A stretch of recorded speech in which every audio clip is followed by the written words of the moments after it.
Today I'm going to share with you a green smoothie that I make for myself and my wife that we have every morning for breakfast and every afternoon for lunch. This helps us to stay strong and be able to fight off any germs, and is especially important right now during the coronavirus pandemic. So I wanted to share it with you today. Maybe I'll inspire you to have more vegetables in your day as well. Every green smoothie that I make is different. So I'm going to show you today some of the ingredients that I put in our green smoothies on a regular basis, and some of the things that we add in on occasion depending which ingredients are available and what we actually have on hand. It's very versatile and you can add things to it or take things away that are not going to work for you. So the first thing that I put in our green smoothies, and that we put in every green smoothie, is spinach. So this is just frozen spinach, and I'm going to give you a quick suggestion here. If you can get frozen vegetables, they are actually picked when they are ripe, when the enzymes have finished producing properly, and so you're actually going to get more of the goodness of the vegetables if you buy frozen food rather than fresh food in the grocery store. But if you have your own garden, that is the best place to get your vegetables from. All right, so spinach first.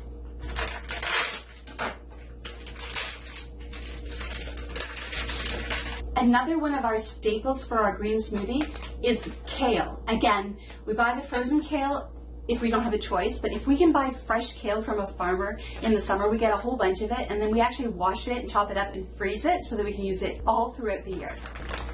Kale. The amounts that I use for each ingredient really just depends on what we have on hand. It is very versatile, and you're going to start to notice what flavors you like the best, and you can then choose how much of each to do. We like spinach and we like kale, so we put a lot of it in. We also add broccoli. Again, frozen broccoli, or we'll buy fresh broccoli, wash it, dice it up, put it in the freezer, and have it ready for when we're ready to make our smoothies. Coconut is really healthy, so we have coconut chunks, and we also have MCT oil, which is a coconut oil, and we also have coconut oil, the hard oil, so like the butter. I'll show you in a minute. So coconut chunks, just a small handful, MCT oil, a hard coconut oil. This is also a great substitute for butter. It tastes delicious. It doesn't have any salt in it, so if I have it on toast, I might sprinkle a tiny bit of salt with. But it's also really yummy if you use this when you're frying food, or if you're creating things like cookies, to use this instead of butter. It's a really soft coconut flavor, and it's so much healthier for your body. I love it. Highly recommend. We also like to add yogurt and kefir.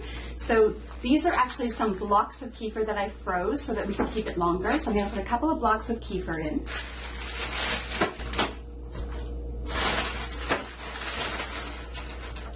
And just a couple of spoonfuls of plain yogurt. This one is 2%. The higher the percentage, the healthier it is actually for your body. I know we have all been taught this idea that we need to have low fat. That's actually a myth. We need good fats in our bodies, especially to help our brains function properly. So I personally like to use high fat and low carbs, pastas, breads, things like that.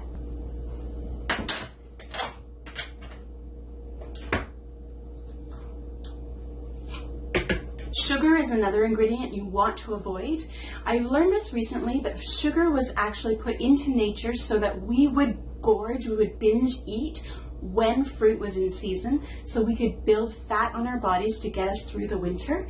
But now we have food all year round, so we don't need sugar to store fat. So sugar actually will make us want to eat more. It's got a hormone chemical in there that actually makes us eat more and makes us gain weight. So it's sugar we want to avoid, not fat. Fat actually is something we do burn off and use really well in our bodies. Another really good source of healthy fats are avocados. So I'm going to put an avocado in. Normally I put a whole avocado in. With the pandemic right now, our groceries are a little bit more limited, and so today I have half an avocado.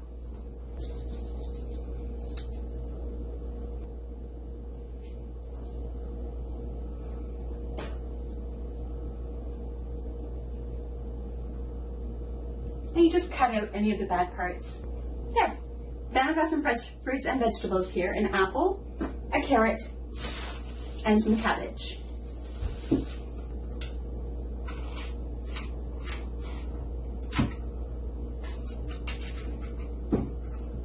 So for the apple, I like to keep the skin on. I just wash the apple first. I take out the seeds though, because they actually have arsenic in it, I believe. And so that's not healthy for us, so I take those out. This carrot is clearly a little old, so I'm going to just cut off all of the yucky bits and keep the yummy inside. There.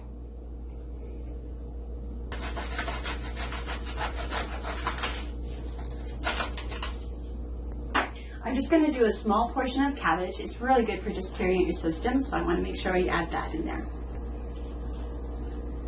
Two other things that I really like to add to my smoothies to help keep them fresh and also just to get the really good properties in our body are lemon juice and salt brine. This is Himalayan pink salt that I have put in with water, distilled water, and then it creates a brine, and you'll know it's ready when the salt just sits at the bottom and no longer dissolves in the brine.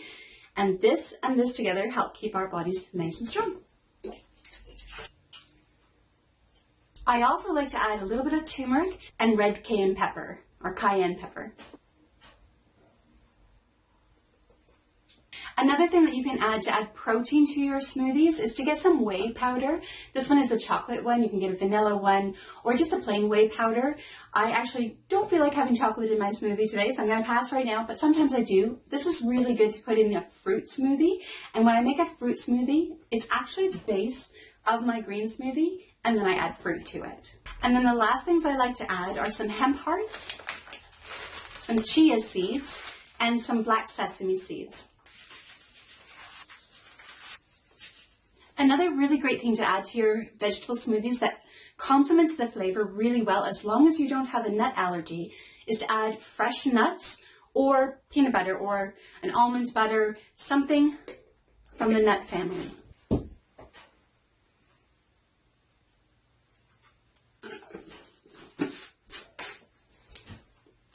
And it's yummy too. So now that we have all of our ingredients in our Vitamix, I'll put a link in the description below to the Vitamix that I like to use the best. I'm going to put my lid together and we're going to blend it up.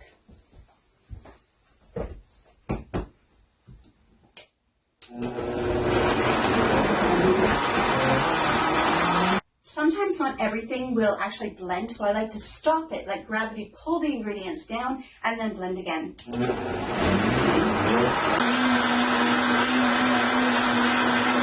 I blend our smoothie for a really long time because we happen to have people in our home who can't have little pieces in their food.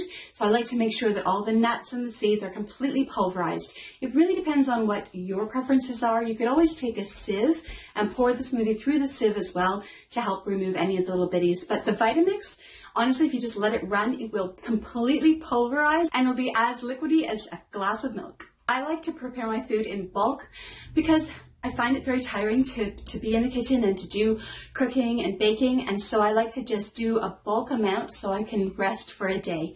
So this amount will actually fill 8 of my bottles. These bottles are 500 milliliters each. I'm going to fill the bottle about to here, and then I'm going to add water to the rest of it.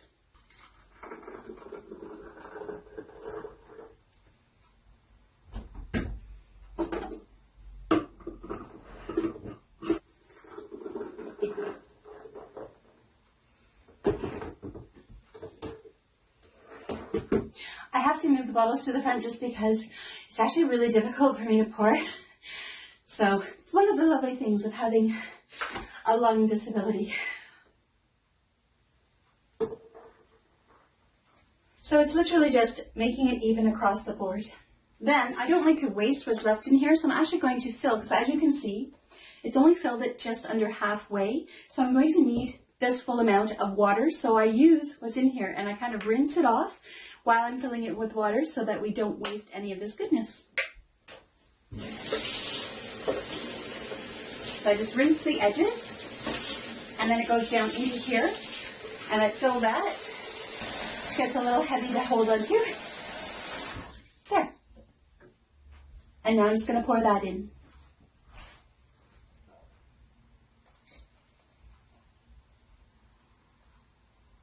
And now I'm just going to switch them around again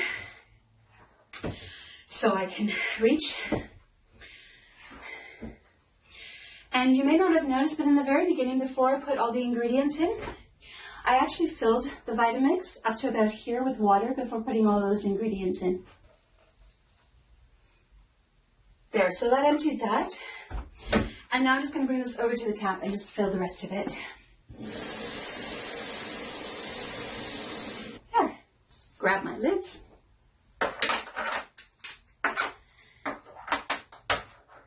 Close them. Oops. When I'm tired, I lose my ability to work well in the kitchen. All right, here we go. There, screw it on.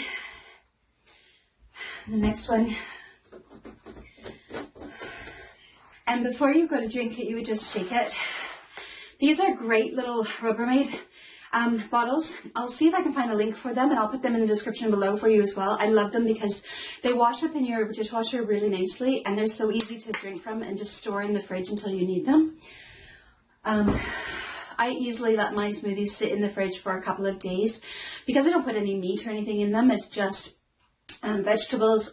I do put some yogurt in there, but again, I find that it's fine for about 2 or 3 days. I wouldn't go any longer than that, or else the vegetables will start to ferment, and we're not looking for veggie wine right now.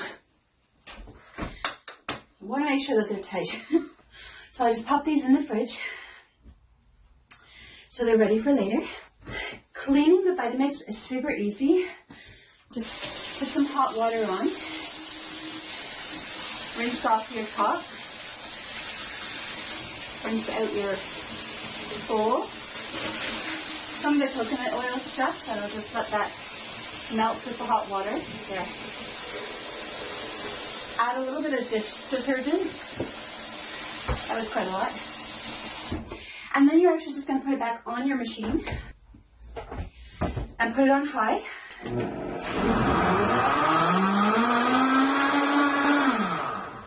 And that will clean the blades and the machine for you.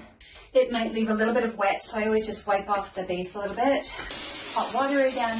Take the top off, and you can pour your soapy water into the top. And then you can rinse that off. This top bit comes out. There. Pop it in your drying rack. Rinse off the top. Try not to burn yourself with the hot water. There, nice and clean. Rinse this out. I like to rinse the outside of it as well a bit. Don't get the bottom wet though. And I like to rinse the handle. And there, done. Now a tip I have is make sure you run cold water first before you turn off your sink, so that the next person who uses your sink doesn't turn on and burn their hands.